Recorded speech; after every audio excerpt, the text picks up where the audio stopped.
Hey, how you doing? This is RJ. I've said a number of times now in my videos that I see Marvel Comics simply becoming a seeding mechanism for the movies. That is to say, they're just there to get people to go see the movies. And when they put out ideas in their comics, it's simply to prepare you for something that's going to happen in the movies, and to get you ready for the fact that it's going to alter the Marvel universe slightly in the movies. And I see that happening with Marvel, and I figure since I've said it a number of times now, I should give a little bit of evidence that this is actually happening. And I'm going to do something before I get to the evidence, which is to examine the behavior of Marvel over the last 6 months. And I want to do that in order to show exactly what's going on today with their changeover to this seeding mechanism for the movies. And I'll do that by looking at our good old pal Sana Amanat, because she's number 2 at Marvel, and she's the one who is out there mostly talking to people and giving interviews, and so she gives the most information. So I'm going to look at Sana Amanat. And in looking at this behavior of Sana Amanat on behalf of Marvel, it reminds me of this old saying, and I can't remember for the life of me where it comes from, but it goes something like this: when you have to fight for something you own, you've already lost it. And that is what comes to mind when I look at Sana Amanat's behavior. Because if you look at Sana Amanat and the rest of the people who are in charge at Marvel Comics, there's just no way around it. They're far leftists. They're not liberals, they're far leftists. You have people like Jordan White, who has now just been promoted to one of the higher up editors at Marvel, and he has come out and said on his Twitter page that he is a socialist and that money is awful. He doesn't like money at all. Okay? This is not the position of someone who is a liberal. This is a position of someone who is a far leftist. And Sana Amanat, at the same time, she is constantly talking about things like representation in terms of identity politics. And if you go to any honest academic and ask them the question, what is identity politics? Well, it's simply a form of cultural Marxism. And cultural Marxism puts you on the far leftist end of the scale. Not as a liberal, but as a far leftist. And the thing is that with these far leftists that control Marvel, with any far leftist, what they really worship is power. That is the center of what they want. They want power. That's why they say empowerment all the time. It's kind of like a mantra that they repeat over and over again. Empowerment of this class, empowerment of these genders, empowerment. They talk about it all the time because everything that they do is centers around power. What they really want to do is just do whatever they want whenever they want to do it and have no one get in their way. And how they get to that is they subvert other people's power so that they can have more than they should, and therefore they can just do whatever they want. But the point is that with people that worship power, when you see them doing something that shows them having a lack of power, you know they're desperate. That's really the key. And you can see that with Sana Amanat, because in a number of her panels, interviews, podcasts, things like that, she has now started to ask for help. And for someone who worships power, of course, asking for help is a last-ditch effort. It is something that you will not do unless you have no other choice. And this is what Sana Amanat has come out and done on a number of occasions. And I have noticed that about 6 months after she asks for that help, you can see why she has asked for that help. Because the thing that she's asking for help about collapses about 6 months later. Now, some examples of this would be that when she was talking about in the San Diego Comic-Con about how America Chavez and other characters like her were not actually failures, even though they got their books canceled, she still considers it a success because they will put them out into other venues like trade paperbacks. And they will be doing well in the trades. And then she said something very distinct. She said, "But we still need your support. So please get out there and support these characters," by doing things, of course, like buying trade paperbacks. And 6 months later, we can see why she was begging for help, which would be anathema to someone who is a far leftist.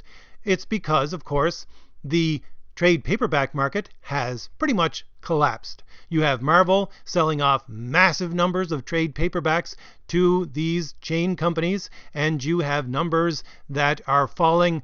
We have the numbers now for 2018, and the trade paperback sales dipped somewhere between 6 and 8%. That's a massive drop. And I know I have Yellow Flash telling me that this has been going on for a number of years now, but Sana Amanat has been using this as a support mechanism. You know, she was in another panel saying that it was because of the trades that they did so well that they brought these poor characters back. I would call them poor characters. You know, these failing characters back. And then she went on to say that these sales were to things like library associations and parent associations who bought it on the concept, not on the fact that they like the thing, just on the progressive concept. And so she's using sleight of hand to have these things support what she's trying to do. And that support was failing and was about to fail. And so she asked for help, which is something that a far leftist doesn't usually do. And then we see the collapse of it. And this also happened with Marvel Rising to some extent. When Marvel Rising came out, well, prior to that, for the last 2 years before Marvel Rising actually came out, Sana Amanat was on record in a number of her podcasts saying that she was working on this initiative of Marvel Rising for over 2 years. So it was supposed to be something really big. And they had all of these things leading up to the movie that was to come out on the Disney Channel. And you had comics, and you had shorts on the internet, and you had middle grade books, and all these kinds of things. And it was supposed to be something to generate hype for this movie that was going to come out, and it was supposed to be a blockbuster for them because they've been working on it for 2 years, and it was supposed to draw in all of this young female audience. And then when it was about to come out, about a week, a couple of days before it was actually going to come out, Sana Amanat was on her podcast, and she was begging people to actually let their children watch it. She was saying to parents, if you have young children, please let them watch it. I know it's on late, but please let them watch it. Let them stay up and watch it. And again, here is Sana Amanat asking for help. And again, this is anathema to a far leftist. And so we can see that now, about 4 months after this has happened, that really Marvel Rising just went flat. I mean, they still might be able to salvage a little bit out of it, but really it fell flat and got totally eclipsed by something like Into the Spider-Verse, which they really gave no fanfare to at all. And so you see that this pattern is developing. You have Marvel Comics, and it needs to have something to support it. And when that thing starts to fail, they start to ask for help, or they start to jump ship, and they start to try to gin up some support for what they're doing. Now, see, this is the pattern which I'm talking about. We see it a couple of times with Sana Amanat, and I'd say we see this happening now with Marvel Comics and the Marvel movies. Now, it's not quite exactly the same because it's with the company itself rather than an individual, but I see this same pattern picking up. Because if we look at the Marvel Twitter site from 6 months ago, well, 7 months ago, when they declared themselves a lifestyle brand. And I'll give you a little bit of 6 months ago from the Twitter website in the background here, because I did a video about it at that time, which was an awful video because I didn't know what I was doing at that point. And I apologize for the jumpy picture. I still probably don't know what I'm doing. But hey, I'll put it in the background for you. And this is what the Twitter website for Marvel looked like at that time. And as I noted in my video, when I went through over 100 tweets, it appeared that what they had going was, it was about 60% lifestyle branding. And then you had about 20% of stuff for the comics and about 20% for stuff for the movies. All right, that's what the Marvel Twitter site looked like at that time when they were pushing their lifestyle branding. Now, very briefly, let's go over to the Marvel site, the actual Marvel website, and look at what Marvel's lifestyle branding actually looks like. Because I gotta show this to you. You won't believe me unless I show it to you. All right, there's an actual tab that you can hit, which is one of, 7, 8 tabs, and it's called Culture and Lifestyle. All right, so what do you got on this little Culture and Lifestyle page? Well, number one, you have recipes. I'm not joking. Okay, I gotta say this over and over again when I'm on this page. I am not joking. recipes. All right, they have things like Marvel Eat the Universe, and 6 months ago they were pushing that out all over the place. And these things like recipes. And at the Marvel booth at the San Diego Comic-Con, they actually had a talk on about how to use your cream in your coffee to draw these little pictures that have to do with Marvel. And they used to have them on the Twitter website all the time, every day, about how to draw this in your coffee, you know, a Spider-Man image or a Captain America shield or something else. It was ridiculous. But number one, you have recipes.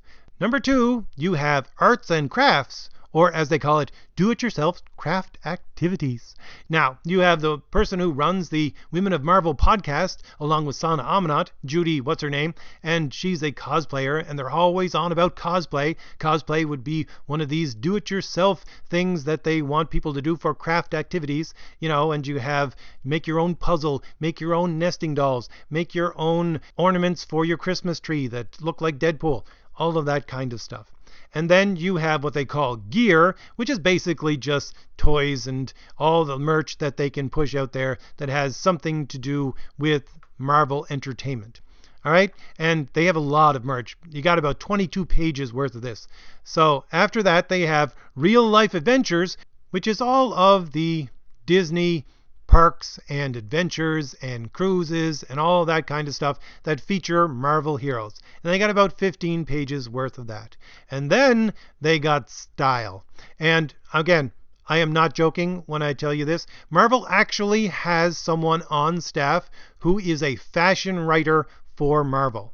If you haven't seen this yet on their Twitter page, they put it on about once a week. So all I can tell that she does for Marvel is she writes this puff piece once a week and puts it on the Marvel site that is titled The Best Dressed Heroes of This Week.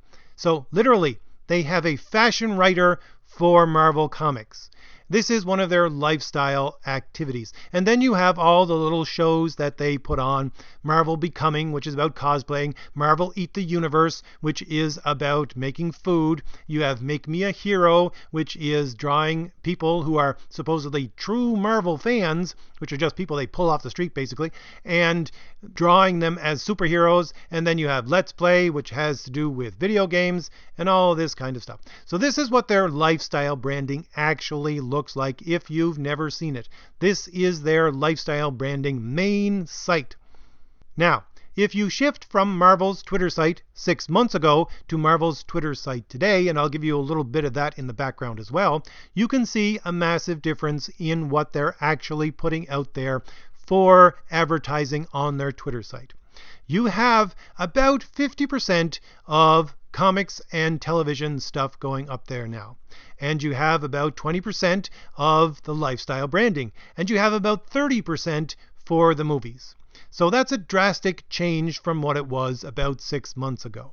And the thing is that with lifestyle branding, as I always say, it is targeted towards a subculture. You need to actually target it heavy at this subculture in order for it to work. Because basically, if you're thinking about lifestyle branding, it would be like one of those commercials you see on television, which is a little narrative about this family or something like that, and doesn't actually show the product in the entire commercial at all. You know, you may have people in the background using the same colors as the product, and you might see a flash of the logo on, I don't know, somebody's car keys or something like that, and then you would just see the logo pop up at the very end of this commercial. That's a lifestyle branding. All right, and you have lifestyle branding, which is supposed to help these people who you are targeting in their everyday life. You know, make them feel good, help them with things that they want to do, and usually you have to give it out to them for free.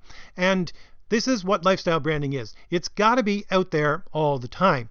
And if you don't have your lifestyle branding out there all the time, if you can't present it to your subculture that you want to sell this stuff to, then it doesn't work at all. And since we have a drastic reduction in what they are pushing for their lifestyle branding on their main mechanism for getting this stuff out there, which is the Marvel Twitter site, then we can see that Marvel has decreased its use of lifestyle branding. And I can tell you right now why they have decreased it. We'll go with the Women of Marvel podcast, because I would say that is certainly one of the mastheads of their lifestyle branding. If you go and listen to any of the Women of Marvel podcast, you have to go either through the Marvel website to an independent website, or to the independent website itself where they post it. I can't remember, it's called Steam Cloud or something like that. And I usually go to the website itself. And when I click on it, on that page, I get to see how many people have listened to it and how many people liked it and all this kinds of stuff. Now, this is a major activity for SJW. It's been going on for 10 years now. And they said when they started it, they had this little closet and they just had these old microphones and they're doing their podcast. It was something very small. Today, they have their own independent recording studio and they have cameras and they have everything that they could hope for in order to produce this show. And how many people actually listen to this show? Well, usually when I get to it, which is a week to 2 weeks after it comes out, usually, it's about 100 people. That's how many people actually listen to this. If they get more than 100, they're doing pretty good. But usually they don't get too many more than 100. And how many likes do they usually get? Somewhere between 10 and 20. All right? These are falling flat. Just amazingly flat, all over the place. And the same with the tweets, okay, with the Marvel Eat the Universe and all these other kinds of things that they're putting out there for lifestyle branding. They're falling flat. No one cares about them. They are not supporting Marvel at all right now. And anybody who is an analyst can look at it and say, no, this stuff isn't working. And even I can look at it and say, no, this stuff isn't working, from the numbers, from the pathetically poor numbers of people actually participating in any of this at all. So you have a lot of this stuff going on where Marvel is losing its support, from things like, well, we'll say its support, but its supposed support, because you have SJW doing a lot of sleight of hand to make it look like its support for what they're doing with the trade paperbacks and with their lifestyle branding and all of these other kinds of things that they try to use for support or make it look like they are supporting what they are doing. But there's ample evidence out there right now, and you can look at it, and it's all over the place that these things are no longer supporting them. They can't even use them as part of their sleight of hand to convince people that they are supporting them anymore. Therefore, they're going to have to look for support from someone else because, of course, again, it's all about their control of this company. You have these far leftists. It's all about power. They have to maintain their power. It's not about creating a good product at all. It's about maintaining their power over this company. And so they're like rats in a sinking ship. They got to abandon ship and try to find somewhere else that they can swim to in order to stay alive. And that's what they're doing. All right, you see the reduction of this lifestyle branding because it's not working, a massive reduction in it. And you have a promotion of the stuff which is the comics and the television shows. But again, we all know that the television shows are being canceled one by one by one. And so that is also starting to fail for them. So what is going on here that is not going to fail for them? Well, they're starting to promote the movies just slightly more than they were before. I'd say about 10% more than they were before. Now, that might not seem significant, but again, the way that they are promoting it has a lot more impact in what they are doing than how many times they are putting these things out there. Because, again, we have everything that's coming out on this Twitter site, which is from Marvel Entertainment. Marvel Entertainment deals with everything except for the movies. We have Marvel Studios, which deals with the movies exclusively and the merchandise for the movies. And they have their own Twitter website. All right, they have their own Twitter site, so they are the ones who are promoting it on their own site. So why in the world do we have Marvel Entertainment promoting something again that's already being promoted on the Marvel Studios site? That's a good question. And how they actually promote it gives a little bit of that answer. Because on the Marvel Entertainment Twitter site, they like to retweet things, especially when they have something to do with them. There was this article by some Chicago paper about e-viewing last week, and so they just retweeted their tweet. But if you look at the stuff that is about the Marvel movies on their Twitter site, it's not a retweet of the stuff from the Marvel Studios. It's their own independent tweets about this material. You see, they're not actually pointing you towards those other Twitter sites to go and look at the Marvel Studios stuff directly. They're trying to draw you in through their own tweets. And they're expanding those tweets so that they are promoting the Marvel movies more and more. And again, they're not retweeting things. They're doing things by themselves. And they're increasing this stuff when it's already being done by an entire separate page. Actually, a couple of different pages, because you have your normal Marvel Studios page, and then you have an independent Avengers page, which is run by Marvel Studios. You have an independent Captain Marvel page, which is run by Marvel Studios. You have an independent Spider-Man page, which is run by Marvel Studios. You know, you have all of these things. And yet you have Marvel Entertainment trying to squeeze its way into doing this as well, when it's already been done, when it's already had an impact and has been done by the people who are supposed to do it. So again, the question becomes, why in the world are they doing this? Why are they doing it independently? Why are they increasing in what they are doing? And the answer to that, I would say, in my estimation, is this normal pattern that you have seen with Sana Amanat. They are looking for help, all right? This is their way of begging for help, saying, look, we can help promote you as well. Please don't get rid of us. That's what they're doing. And they're going to sell themselves, with all of this other stuff failing for them, they're going to sell themselves as this seeding mechanism for the movies. That's all that they have left. And again, I do believe that one of the reasons why they're doing this is because they want to maintain their power over Marvel Comics, and they're going to use the excuse of how things like Captain Marvel is doing in the theaters to justify the fact that they're going to put out more new Captain Marvel comics, which no one wants to read, and try to get these characters into the movies, and etc., etc. Again, they're rats, fleeing from a sinking ship, looking for something else to hold them up so that they can maintain control over this publishing company. And that's all that they're going to do with this, and that's why they're sucking up to the movies. And you're going to see it more and more, especially as these movies come out with Captain Marvel and Avengers Endgame. So I know this is a long video, but I wanted to go over each of those points, and I'll just say, if I gave you anything new to think about, hit like, hit the shield in the lower right hand corner of your screen to subscribe, and leave me a comment. Tell me if there's anything else that I missed, and you see this happening anywhere else with the Marvel Comics. Alright, I'll see you later. Bye.